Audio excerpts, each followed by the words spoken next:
Arjuna said, O Madhusudana, the system of yoga which you have summarized appears impractical and unendurable to me, for the mind is restless and unsteady.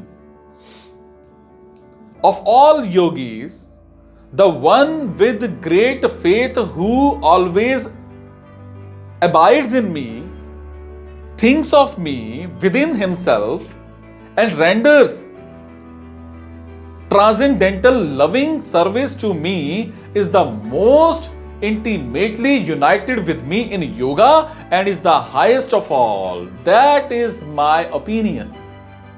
So one who thinks of the Supreme Lord always is the greatest yogi, the supermost jnani, and the greatest devotee of the same time. The Lord further tells Arjuna that as a Kshatriya, he cannot give up his fighting, but if Arjuna fights remembering Krishna, then he will be able to remember Krishna at the time of death.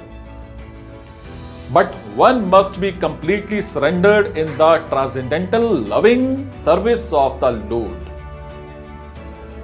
We work not with our body, actually, but with our mind and intelligence. So if the intelligence and the mind are always engaged in the thought of the Supreme Lord, then naturally the senses are also engaged in his service. Superfically,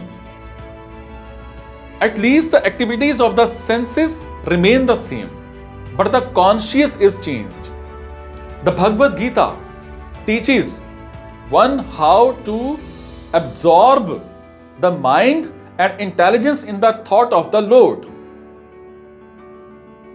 Such absorption will enable one to transfer himself to the kingdom of the Lord.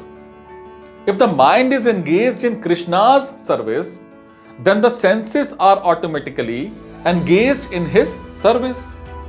This is the art, and this is also the secret of Bhagwad Gita: total absorption in the thought of Shri Krishna.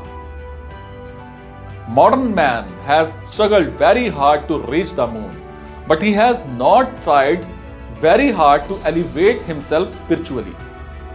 If one has 50 years of life ahead of him, he should engage that brief time in cultivating this practice of remembering the Supreme Personality of Godhead.